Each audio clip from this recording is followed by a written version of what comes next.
Chad y Orihime, quienes se habían desmayado tras derrotar a los Hollow que les atacaron, despiertan y descubren que han sido rescatados y sanados por Kisuke Urahara, el dueño del kiosco Urahara. Mientras tanto, Ichigo y Uryu siguen eliminando a los Hollow que invaden Karakura. Uryu siente que algo va mal. A pesar de haber utilizado un cebo para Hollow, están apareciendo muchos más de lo normal. Además, durante estas últimas horas ha utilizado tanto su poder que ya no es capaz de destruir a los Hollow de un único disparo, y le sangran los dedos de tanto disparar flechas. Rukia también está intentando deshacerse de los Hollow, pero a pesar de llevar 2 meses ya usando un Gigai, un cuerpo artificial, aún no ha recuperado sus poderes, así que sus Kido son tan débiles que no logran dañar al Hollow al que se enfrenta. Por suerte llega Kon para salvarla, utilizando su superfuerza de alma modificada para darle una buena patada al Hollow. Entonces también llega Uryu, dispuesto a acabar con el Hollow, pero en ese momento aparece Ichigo y es él quien se lleva el punto. Mientras tanto, Urahara les explica a Chad y a Orihime todo sobre los Shinigami, los Hollow y prácticamente todo lo que ha ocurrido durante los últimos meses. También les cuenta que Ichigo tiene tantísima energía espiritual que ésta se desborda, lo cual afecta a la gente que entra en contacto con él mientras está usando sus poderes de Shinigami. Es por eso que Chad y Orihime han sido capaces de despertar sus respectivos poderes. Mientras tanto, Ichigo, Rukia, Kon y Uryu observan que las grietas del cielo se están concentrando en un único punto, y que todos los Hollow se están dirigiendo hacia allí. Uryu, quien proclama ser el último Quincy, corre hacia donde se están concentrando todos los Hollow, y Rukia le cuenta a Ichigo por qué Uryu odia tanto a los Shinigami. Porque hace 200 años fueron los Shinigami quienes exterminaron a los Quincy, para evitar que el universo colapsara. Rukia explica que siempre debe haber la misma cantidad de almas en el mundo de los vivos y en la sociedad de almas. Cuando alguien nace en el mundo de los vivos, la sociedad de almas le entrega un alma a ese recién nacido, y cuando alguien muere, los Shinigami se encargan de devolver su alma a la sociedad de almas. De este modo mantienen el equilibrio de almas en ambos mundos. Pero un día aparecieron los Quincy. Ellos no devolvían las almas de los muertos a la sociedad de almas, sino que las destruían por completo, rompiendo el equilibrio de almas entre ambos mundos. Los Shinigami pidieron a los Quincy que les dejasen a ellos la tarea de exterminar a los Hollow, pero los Quincy eran muy orgullosos y se negaron, así que por el bien del universo, los Shinigami no tuvieron más remedio que exterminar a los Quincy. Una vez entendido el porqué del odio hacia los Shinigami por parte de Uryu, Ichigo corre hacia él y le dice que se ha enterado de la historia, pero se sorprende al saber que Uryu, de hecho, está de acuerdo con la decisión que tomaron los Shinigami, y que su odio hacia estos viene de otra parte. Resulta que, cuando Uryu era pequeño, tenía un maestro.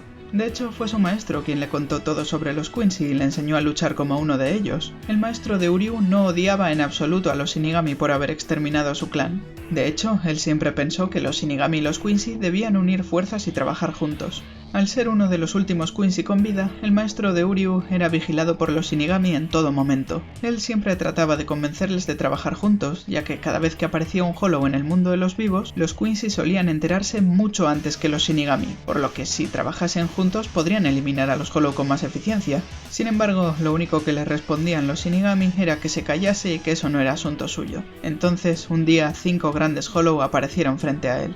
Para cuando los Shinigami llegaron para encargarse de esos Hollow, ya habían pasado 2 horas desde que estos aparecieron, y ya había pasado 1 hora desde que habían matado al maestro de Uryu.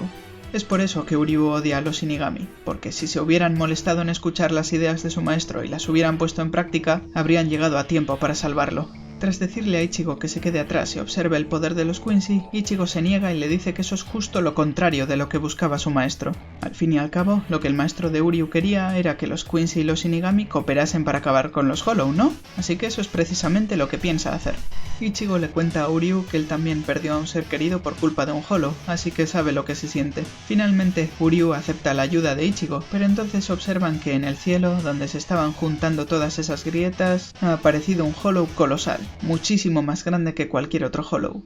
En ese momento llega Urahara con los 3 empleados de su kiosco, Ginta, Ururu y Tesai. Urahara le dice a Ichigo que ellos se encargarán de las hordas de Hollow para que Uryu y él puedan encargarse del Hollow gigante.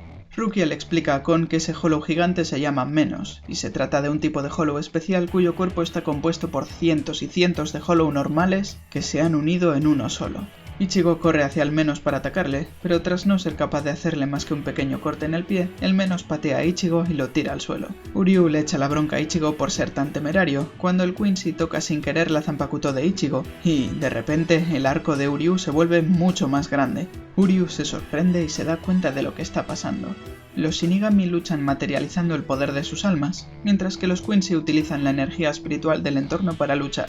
Entonces, al tocar la Zanpakuto de Ichigo, la enorme energía espiritual de su alma se transfiere al arco de Uryu, lo cual le da una idea al Quincy para acabar con el menos, así que le cuenta a Ichigo su estrategia. Tras atar la Zanpakuto de Ichigo a la cabeza de Uryu para que éste pueda usar la energía espiritual del Shinigami, Uryu le pide a Ichigo que regule su energía espiritual, a lo que éste le responde que no tiene ni idea de cómo se hace eso, ya que no es tan sencillo como abrir o cerrar un grifo. De hecho, en el hipotético caso de que existiera dicho grifo para controlar la energía espiritual de Ichigo, en vez de estar constantemente abriéndolo un poco más cuando necesita pelear contra un Hollow o cerrándolo un poco porque igual en un momento dado no le hace falta gastar tanta energía, el grifo estaría siempre abierto del todo, con la energía espiritual saliendo con la máxima presión posible. Mientras Ichigo y Uryu discuten, el Menos se dispone a lanzar un devastador rayo de energía espiritual. Entonces Ichigo tiene una idea y corre hacia el Menos, y cuando este dispara, Ichigo alza su Zanpakuto para reflejar el rayo. Al ver esto, Uryu comprende lo que está haciendo Ichigo. Volviendo a la metáfora del grifo, normalmente al abrir del todo un grifo y ver el agua saliendo a máxima potencia, a modo de acto reflejo, la mayoría de gente cerraría el grifo. Sin embargo, teniendo en cuenta la inmensa energía espiritual de Ichigo, si él de repente cerrase su grifo de energía espiritual y después lo volviese a abrir del todo, su energía saldría con una potencia y una presión inimaginables. De esta forma, Ichigo logra reflejar el poderosísimo rayo del Menos y se lo devuelve con tal potencia que rebana al colosal Hollow desde su pie hasta su cabeza. Al recibir tal cantidad de daño, el Menos se retira y huye, dándole la victoria a Ichigo. Sin embargo, tras abrir al máximo su grifo de energía espiritual tan de repente, Ichigo cae al suelo y su Zanpakuto se descontrola. Ichigo está liberando unas cantidades absurdas de energía espiritual, tanto que el arco de Uryu se vuelve enorme solamente con absorber la energía espiritual del entorno, sin necesidad de tocar la Zanpakuto de Ichigo. Para evitar una explosión de energía espiritual que amenaza con destruirlo todo, Uryu materializa esta energía en sus manos y se pone a disparar flechas una y otra vez, evitando que el lugar se sature de energía espiritual y terminando con sus brazos completamente ensangrentados. Mientras Uryu se encarga de dispersar toda la energía espiritual que se está concentrando en la zona, se arrepiente de no haber ayudado a su maestro el día que le atacaron esos 5 Hollow, y admite que, durante todos estos años, culpó a los Shinigami de su muerte para olvidar la vergüenza y la debilidad que siente por no haberse atrevido a ayudarle en su momento. Al día siguiente, Uryu se presenta en la escuela con los brazos vendados. Ichigo le invita a comer juntos y el día transcurre con normalidad, pero cuando llega la noche, Ichigo le lleva la cena a Rukia y descubre que ésta se ha ido de casa dejando sobre la mesa una nota que dice «Gracias por todo». En mitad de la noche, un Shinigami pelirrojo llamado Renji Abarai ataca a Rukia y le pregunta qué humano le ha robado sus poderes de Shinigami, pero Rukia se niega a hablar para no poner en peligro a Ichigo. Sin embargo, Renji no es el único Shinigami tras Rukia. También ha venido a buscarla el capitán Byakuya Kuchiki, el hermano mayor de Rukia Kuchiki. Renji le informa a Rukia de que darle poderes de Shinigami a un humano es un delito muy grave, y que por ello va a ser ejecutada. En ese instante, Renji esquiva por los pelos una flecha que iba dirigida hacia su cabeza, y cuando se gira para descubrir la identidad de su atacante, se encuentra con un tal Uryu Ishida, un compañero de clase de Rukia que odia a los Shinigami.